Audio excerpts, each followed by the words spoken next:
Let's talk today about conduct disorder from a trauma frame.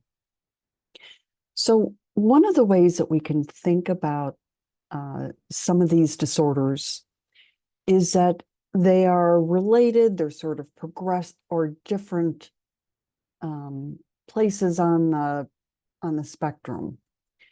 And so ADHD tends to predict oppositional defiant disorder, which predicts conduct disorder, substance abuse disorder, and antisocial personality disorder, and a variety of different kinds of problems in preschool, et cetera. Part of our job is really to intervene early enough so that there aren't problems. So as we're thinking about some of the changes that are associated with trauma, we may, want to think about loss of safety, loss of self-worth, and loss of trust, and how people might respond to that. Now, people may respond in different ways to each of these, okay?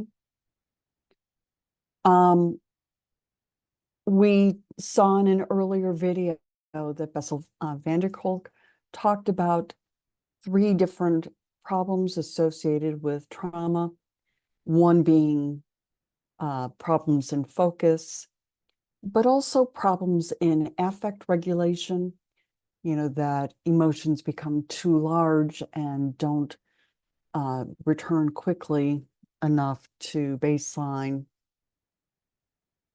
And also that one of the core narratives is that the world is an unsafe place and you're unable to protect yourself and, may have difficulty being assertive with others. So let's think about conduct disorder.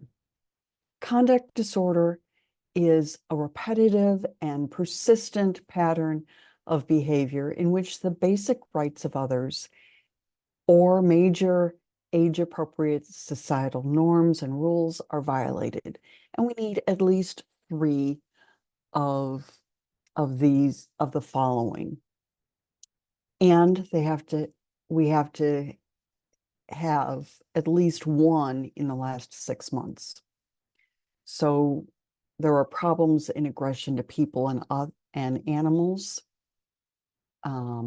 bullying, fighting, using a weapon, being cruel to either people or animals, stealing in front of a victim, forcing someone into sexual activity, destroying property, breaking into a house or building a car, lying to get things that you want, stealing things of a non-trivial value, violating rules, including staying out at night despite parental prohibitions, running away from home, often truant.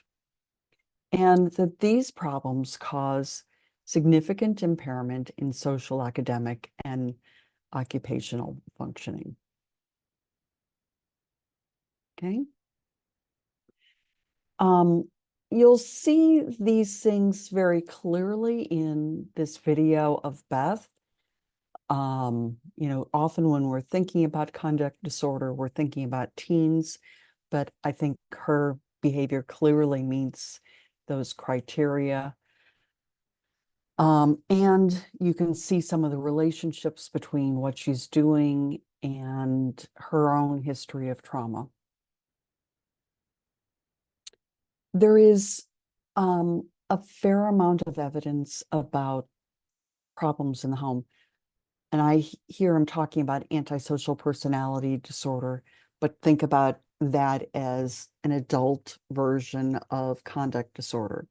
And some people outgrow conduct disorder, move into more of an adult role. So their homes tend to have a lot of problems: alcoholism, fighting, authoritarian parenting, promiscuity, neglectful parenting. And these look a lot like are ACEs. And there are problems with histories of abuse. So much more likely to be diagnosed with antisocial personality disorder 20 years later.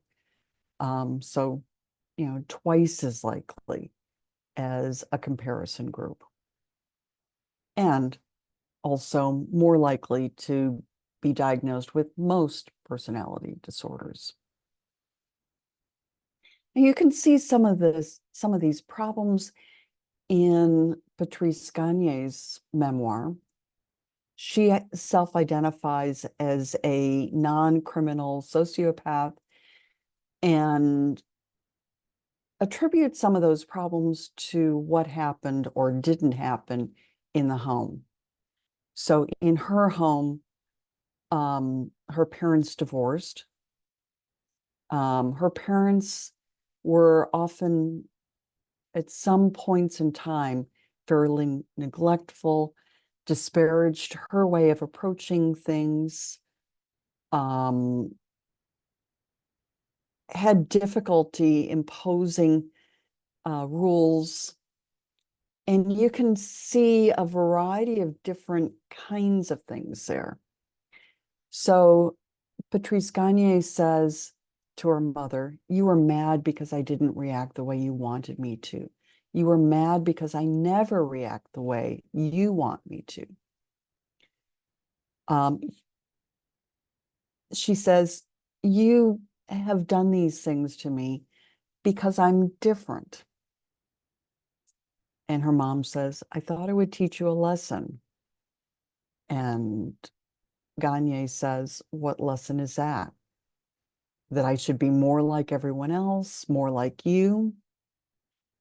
And says to her mom, "You're a liar who insists everyone else tell the truth. You're a cheater who demands everyone else play fair." And so think about the modeling here, that mom is thinking that she's on track, but Patrice Gagne, not so much. Because of this rift, Gagne says, I don't have to worry about right reactions or wrong ones. I don't have to worry about the stress that came from trying to play normal. Alone in my room, I didn't have to offer fake reactions to display feelings I didn't have. I was free from emotion, from expectation, from pressure, from everything.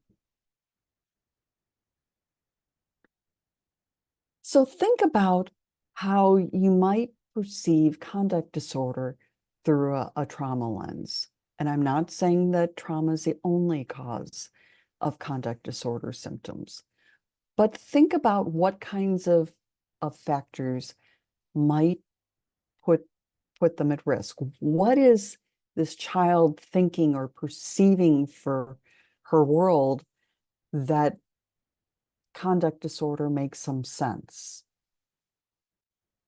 And with that, I'm going to say goodbye, and I'll see you in the next video.